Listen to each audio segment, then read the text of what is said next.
All right, so I'm a firm believer in it taking anywhere from 5 to 10 years in order for you to become a millionaire, right? I'm very fortunate. I've been able to do it in 5.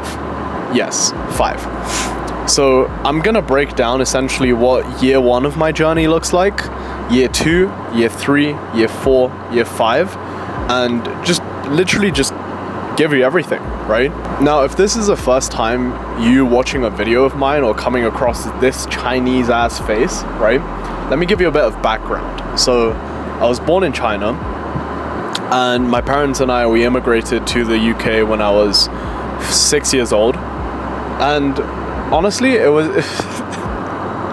so basically my dad is from the villages in China, and my mom was from like technically a town, but like if you guys were to look at the place, you would call it a village type of thing. Like legally it was classified a town. Anyways, I'm talking like goats running around with like little tractors and shit. Like anyways, the whole rationale was because my granddad from my dad's side told him to go to the big cities, right? He wasn't very educated. He died when my dad was very young.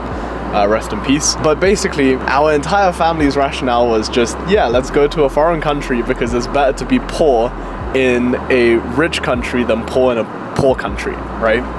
So anyway, so we came to the UK, struggled a lot. I didn't grow up with any connections or like money or whatever. Anyways, so I'm flying first class, obviously. So I've done pretty good for myself. Long story short, when I was a kid, whenever other people wanted to become wrestlers, footballers, rappers, whatever, I just wanted to be rich, right? I literally could give a less on how I was gonna do it. So I went down the whole uni route to do computer science, but my heart wasn't really in it. I decided to drop out when I was 20 years old. Well, 19 turning 20, like a few days before I was 20. And you know, at the time I was determined to start a business, but I just didn't really know what business I was going to start. I had no business yet. And I just knew that dropping out was going to be the right decision for me. So I dropped out, and then I told my parents. You can imagine, like Chinese parents, right? Anyway, so year 1 of me starting my business, initially it was just in the same phase that most of you guys watching this are probably in, which is like the whole, you know, watching different YouTube videos, being on that whole side of like maybe money Twitter, or just the side of social algorithms that shows you a bunch of money making stuff, right? And I kind of fell into the whole SMMA thing, which back then is social media marketing agency, but honestly nobody does social media marketing anymore as an agency offer. It's more just like agency in general. Bought some courses obviously, and then I just got cracking, right? What I realized with the courses was that the only thing I learned was, honestly, it wasn't even anything technical. It was just, you got to outreach. That was it. That was what I paid like $3,000 for $4,000 for, right? I realized, okay, I need to learn how to outreach, and fucking these courses aren't going to teach me how, right? So I just Googled, you know, how to outreach, and then I stumbled into this thing called cold email, right? Because I knew it was like B2B outreach. So cold email, all right, cool, boom. So I started cold emailing, got my first couple clients in the e-com space, and then I just started selling ads, right? I was selling ads for e-com. Man, I was a retard back then, bro. Like, I just dropped out. I had no skills, no experience, no nothing. And I'd be emailing e-com business owners and being like, yo, I could grow your business to 6, 7, 8 figures, whatever, with Facebook ads, right? Completely chatting shit out of my ass. Fortunately, I was decent at sales. As you can see, like, I'm not a bad talker, right? Anyways, I got a client to pay me $3,500 a month. Plus, I think it was either 10% of ad spend above 15K or 10% of revenue generated above a certain threshold. I can't remember. It was like 3.5K plus performance. Anyways, long story short, I hired a media buyer at the time. Shout out Titas. Great guy. So I hired a media buyer at the time, freelance basis, paid him $500 per account, and that was how the agency started, right? He just did all of the fulfillment, and thankfully, right, he was a good hire. He actually knew what he was doing, and we were able to actually 4x that client's revenue over 10 months. Now, obviously, it wasn't like entirely him, I'll be honest, but like, because I'm naturally a pretty sharp guy, so I was able to figure out the whole e-commerce game fairly quickly. And from there, like the first 10 months, I grew from 0 to $32,500 a month. So I started January 2020, and by October, I did 32.5 grand, which I'll be real, back then, bro, like it was an absurd amount of money to me. Like you guys have no fucking idea. I'm talking, I remember when I was a kid, right? One time we were new to the country. Like my mom picked me up from school. We found a 20p coin on the floor. So for you Americans, it's like 20 cents on the floor. We carried on walking around the block like 3-4 more times trying to look for coins, bro. Like it was mad. Like, you know when people throw mattresses and like furniture and shit, like they just on the side of the road? Like we used to pick that shit and use it. Anyway, so like just I want you guys to understand, like 32,500 in revenue, obviously it was like 22 or 24,000 profit, I can't even remember, was ridiculous. Like it was ridiculous. I was so gassed. Anyways, let me tell you guys how I actually built up to that point. So basically, in order to get my first client, right, I did a bit of door-to-door sales the summer prior. I knew it was going to be a numbers game. I was quite lucky in the sense that, because most beginners just give up straight away, right?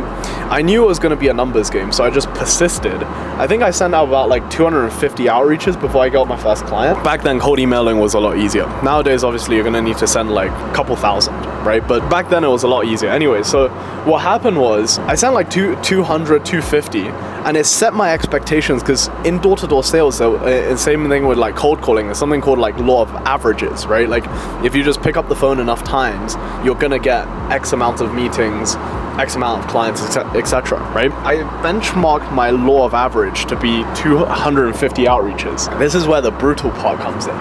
And this is a really key lesson for you guys to learn, is like you really cannot give up. Because whenever you're trying to get your first clients, let's say, you're essentially flipping a coin, right? Coin can land heads, coin can land tails. Heads, you get a client, tails, you don't, right? But the problem with this coin is heavily biased towards the tail side. Like there's a 0.01% chance of you getting heads with this fucking coin, right? So you have to flip it like 10,000 times to actually get it, to be likely to get it. So basically, I got lucky with my first client, and with my second one, it took me, I think, like 1,200 or something. So the period between my first and second client was crazy painful to me. I was constantly doubting myself. I was like, maybe I just got lucky. You know, this brand was in a very particular case. This founder was really chilled, blah, blah, blah. Like, this was a very scary moment for me. And if you guys decide to pursue business, there's gonna be scary moments like this for you as well, where you're just kind of doubting the entire model. But the point is that I'm trying to make is, if you just keep persisting, you're good. You'll be fine. The second lesson, major lesson that I learned was actually, because I basically did the same thing on repeat after I got my second client to get my third, fourth, fifth, etc. I just upped the volume, did more, scaled up, etc. The second lesson though that I learned was it was October 2020, I did 32,500, and by January my revenue went down to 6. You can imagine how fucking scary that was, right? Because the entire 2020, I didn't spend any of my profits. I think I either made $90,000 net in my first year of business, and my personal expenses that year came down to $7,000, right? So I literally spent less than 10% of what I made, because I was poor when I was a kid, so like I'm very conservative with money. Anyways, so what happened was, towards the end of that year, I decided I wanted to move out of my parents' house, and I signed a contract, like a lease, for 1 year for an apartment in the most expensive postcode in London, second most expensive postcode in London, right? My revenue went from 32k the month that I signed the lease to fucking 6. So thankfully I had like cash saved up, but bro, like I remember there was one specific night, right, where I was in my parents' house. It was 3 a.m. I literally couldn't sleep, bro. I lost like 10k in retainers in one day. And obviously back then I was like 30% of the business, right? It was just long. It was a rough day, right? Anyways, I couldn't sleep. It was 3 a.m. I just sat on my window in my bedroom, and I was just chain smoking cigarettes. My dad walks in, and you know, like, I didn't see his face. He wasn't angry. He was just like kind of scared for me, you know, because like my parents knows that I'm doing well. They were very pleased for me, but at the same time they were a bit worried, right? Because it's like their son is venturing into unknown territories, blah blah. So anyways, that was a very interesting moment for me, because I really deeped it and I was like, fuck, like I can't have my parents worry like this. So the next day I made sure to get some sleep, get some rest, and I was back to it, right? Anyways, the lesson that I learned there, and the reason why my agency crashed, was because, remember Titus earlier on, I told you about him? He actually got headhunted and he left the agency abruptly without like too much notice, right? So my core team member that was fulfilling the service left, and I couldn't replace him fast enough. The lesson that I learned there was I had to be in control of all aspects of the business. Otherwise, there was just a single point of failure, which was my one employee, right? Or like one hire. And that is so dangerous for a business, right? So what happened was I pivoted from ads to email marketing, and I made sure to learn the service. So for 2021, I was able to maybe just under $200,000 in revenue, but I made sure to do all of the email marketing by myself. I made sure to really thoroughly understand the service. And that was how I think in 2021, I was able to hit my first 50K month. Either that, or it was 2022 that I hit my first 50K month. And 2021, I was able to do another 36K or something. Anyways, it doesn't really matter. The point is, I was able to hone in on my service, really understand it, do it to a very high level, and then I actually had a business. I was like a glorified freelancer. Finally, I qualified, right? So I was making good money, and this is the next major, I guess, like lesson that I encountered that I want to kind of pass on to you guys, which was in 2022, I got comfortable. So I fell into what I call like the six-figure trap, in the sense that, you know how in the hood there's an expression which is like six-figure N-word, right? There's a six-figure ninja mentality. Once you start making 100 to 200,000, like 10, 20K a month, you're in the stage of like hood rich. So where I grew up, I was considered highly successful, right? Because that's what everyone basically aspired to make 10K a month. And also I was living in the nicest area of London. It got to my head a little bit, kind of. Not that much. Like, as in, I wasn't like, you know, popping bottles and shit. Like, I wasn't doing none of that. It's just out of my character. But I did get comfortable, right? So 2022, yes, I did like, I think I did like $360,000, but like, it wasn't anything that special. You know what I mean? So yes, I progressed, but my profits wasn't that high. I traveled a lot more. I think I traveled to like 11 different countries. I really just didn't focus on growth as heavily. So the lesson that I learned there was basically like at every new stage, you're basically fighting comfort, right? Because for me, making 200K a year as like a 22-year-old, bro, that shit was unheard of. Now, obviously, with the caliber of friends I have now, it's like, gee, you're making a couple $100,000 at 22, bro. Time's ticking, buddy. You know, like you're broke, you know. I realized that I made that realization towards the end of 2022, and I became really sick of myself, because I was like, bro, like, because this was when I was networking more because I had traveled, etc. And I realized, oh shit, like making 200K at 22, 23 is genuinely, I cannot emphasize, like, you're not special. You're not that special. Yes, you're like top 1% for your age range or whatever. Let's be honest, like most 23-year-olds are fucking losers, right? So we don't want to compare ourselves to them. So it's like you cannot fall into the trap of this is good enough, because as soon as you feel like this is perfect, it's like that's when you are either gonna go downhill or you're gonna maintain but slowly descend down. And there's a really good proverb in Chinese that I really like to reference to, which is called 得意忘形, which basically it's like you're doing well so you forget how to act. I don't know how else to translate it, but long story short, it's like you get cocky. It's like ego is the thing before fall. But basically the principle just goes, once you feel like you're too big to fail, that's when you're gonna fail. Like you're gonna stop doing the things that actually got you to number one in the first place, type of thing. So in 2023, I really like made that realization of, oh shit, like I can't be this six-figure ninja forever, and I had to escape this because this is a trap. And that was when I doubled down on my agency. Oh, another lesson was don't chase shiny objects. Find one business vehicle and stick to it. Nowadays, obviously with Alex Hormozy and all of these like other internet entrepreneur personalities, you hear this word thrown around a lot, right? Which is leverage. You know, making sure you are leveraging the highest possible leverage points in terms of media, code, I don't know, capital, etc., right? The point is that I'm trying to make is that leverage doesn't really apply to you right now because you're broke anyways, right? You don't know what leverage really is. Well, you kind of know from like these videos and stuff, but like you don't know how to actually use it. You don't know how to apply it. You're basically just like twiddling your thumbs, trying to like procrastinate on these videos, not taking action. How you actually get to a point where you can utilize leverage is you put in the hard work first, you grind, you put in the work, you build a low leverage business model, like for example, like an agency, and then you discover leverage and you apply leverage. It's not something that you start with. That I can absolutely guarantee you. And also, most of you guys will be I'm pretty sure you guys will be pretty happy running like an agency that does like 100K a month, making 50K a month profit, 600K a year take home, right? You'll be pretty happy with that. So don't think too much in terms of shit like leverage and stuff because it just doesn't apply to you.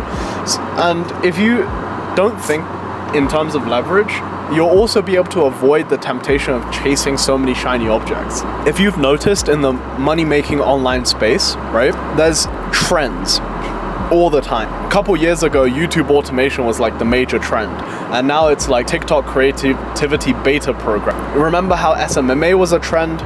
Then it evolved to general agency, then it evolved to like appointment setting agency, and more recently there was that whole AI agency, and now the main model that's taking over is like growth operator agency or whatever, right? Don't be tempted to niche hop, just pick something.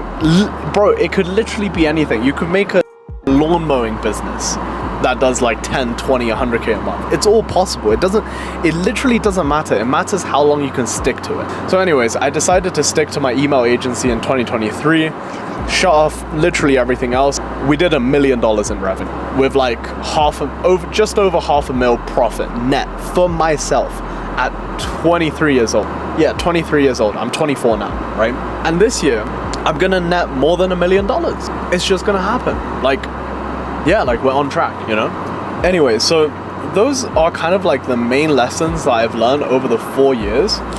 And honestly, if I had to start over, I would pick a service business. The only thing I would really do different is I wish I started investing earlier. So now, for example, I think in the last like 48 hours, I made like $12,000 or $13,000 because one of the coins I bought a couple months ago pumped, right? And this is crypto, obviously. Had I just started, you know, investing earlier, let's say as soon as I started making money in 2020, I'd be a multi-millionaire by now, right? Let your wealth compound on itself, because one of the traps that poor people fall into, and I say poor with like literally zero ill intent. I was literally like this until maybe like 4 months ago. I realized I just had too much cash, and it was actually, I had around $500,000 in the bank basically quite a few months ago. Anyways, long story short, I realized like having this $500,000 in the bank was nice for me to look at. Like every time I looked at it, I kind of got a bit of satisfaction, but it actually made me a bit complacent in business, but also it was just inflating away, and like it's adding literally no value. I don't feel any more safer compared to when I had like 200K. Like it's pointless, right? So one of the things that poor people tend to do is like they have this notion of like save, and you just basically save until you die and you give it to your kids to save more of it. Oh, it's so backwards. But anyways, I realized like the importance of investing, and I started to invest, and now I'm like up quite a bit on my crypto assets, right?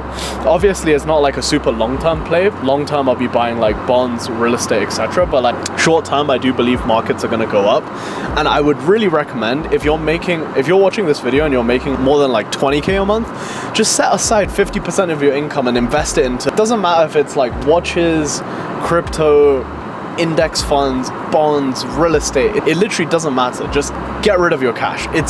Cash is actually such a pointless thing once you have over $100,000 in the bank, $200,000 in the bank. The only reason to have cash in the bank is either you're saving towards something specific, or it's so that you feel safe. And for me to feel safe, I need around like 100,000 in the bank, and I'll feel safe. So that's what I'm trying to do right now. I'm still in the process of like allocating this 400K, but it's kind of like I'm moving it around slowly. That's pretty much the last thing I learned. So over the last 4 years, it's been an incredible journey. I actually remembered a very specific photo from my Snapchat memories, right? Which was about 9 years ago. I was flying economy with my parents back from China, and this was actually the photo that triggered my whole like self-improvement journey. I'll show you guys, I'll see if I can find it.